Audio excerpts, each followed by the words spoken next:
Currently at the main run screen. On any screen, you can enable your left head, right head, or clamps. Select Menu. Select Supervisor Login. The default password is 100. You will have the capability of changing your password, as we will later demonstrate.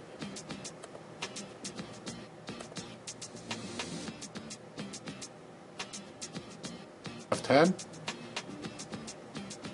is currently enabled. When it's disabled, it will turn red. One clamp is enabled. Clamp's currently open, and the right head is currently enabled.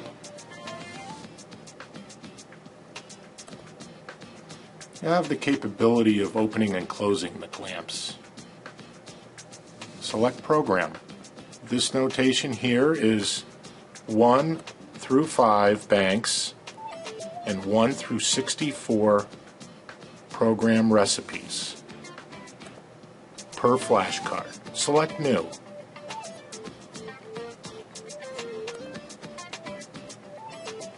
Keypad will pop up, and here's where you will name your part program recipe. The process inspector has unlimited part program recipes. We're going to name this program Test 1 in this example. Press Enter. You are at the part program recipe selection. Press the Continue button to display the information page below, where you can customize it, put your part numbers, grant part numbers, and the description and notes for this particular part program recipe. Press the right arrow. Now we're on the Adjust Power Head Height page. This is where we're telling the controller the position of the power head to the machine column. These two numbers need to be equal.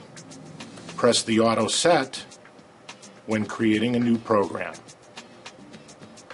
Now the set point and the actual are equal, showing that the deviation from saved set point is in range and it's 0. Press the right arrow. Now we are on the Measured Rivet Head Height page. This is where we tell the controller the last cycle that generated a rivet and what the measured head height is. Press Measured Rivet Head Height to tell the control the specific actual measured rivet head height. It will then display in the last cycle screen. Press the right arrow. Now we're on our last and final page of our part program recipe. We can enable and disable heads and clamps. We can do this on any page. We're at the specifications page, where we're displaying our last cycles. So depending upon what your last cycles were, you can go in and set your set points, low and high limits for heights, force, and distance.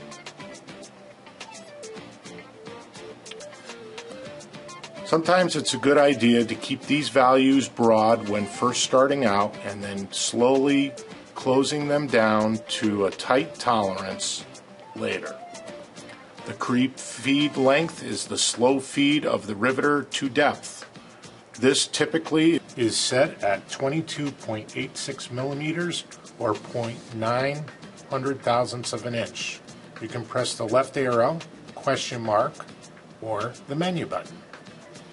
You're back on the main menu page where you can select Units, COM Settings, Calibrate LVDT, go to your Data page, System Status page, System Settings page, Calibrate Load Cell page, Tune Timing of Heads or Counters. We're going to go back to the Tune Timing of Heads. This screen is where we're going to tune the left head with the right head. It's important that we do that so your riveter heads meet the work at the same time. The tolerance is here. That value can be changed to accommodate. We're on the data page here. We can scroll up and down to show the last 100 cycles on screen.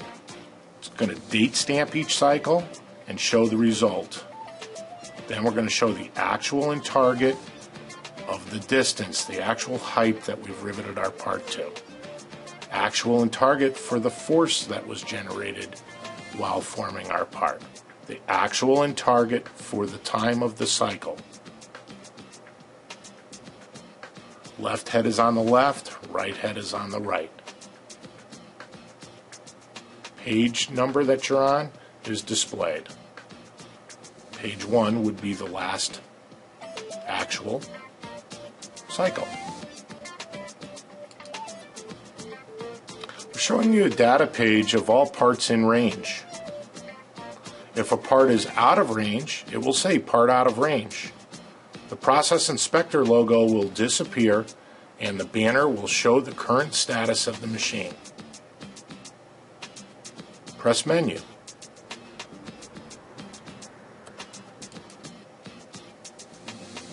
Now we're going to press Units. On the Units page, we can select inches, pounds, millimeters, or kilograms. If we select millimeters, it will turn green.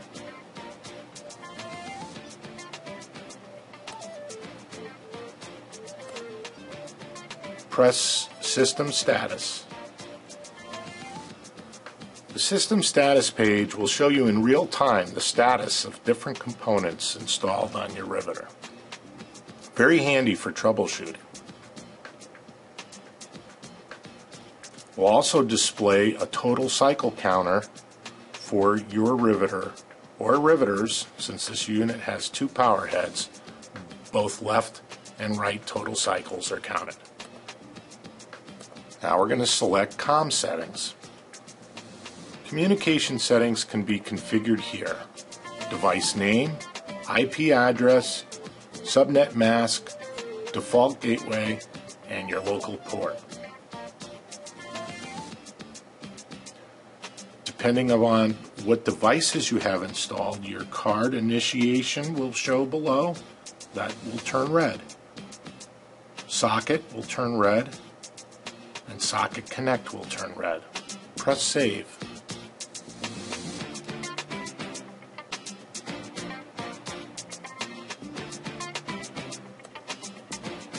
System settings.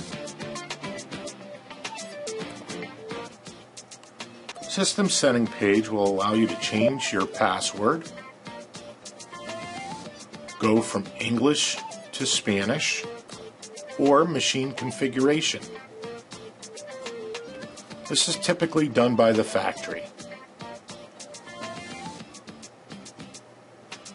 Here, this double-ended riveter has been configured for 1 clamp. We're using the left side, and the right clamp is disabled. There are 2 power heads and 2 load cells and 2 power head LVDTs. Press menu. I'm going to go back into system settings to show you what a 2-headed riveter with 2 clamps would look like. Now, as you see, both clamps are green with the check mark. Shows 2 power heads, 1 left, 1 right, 1 clamp left, 1 clamp right, and open is the current status of the clamps. If you want to disable a clamp, just disable one clamp by pressing on it. Now let's go to the counters page. The counters page allows you to specifically set for each particular run. You can reset your good and bad counters, which will in turn reset your lot counter, shown below.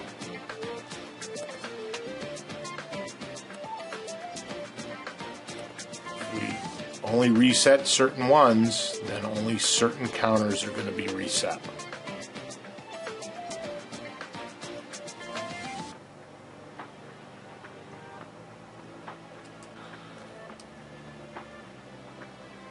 Let's go to Calibrate LVDT.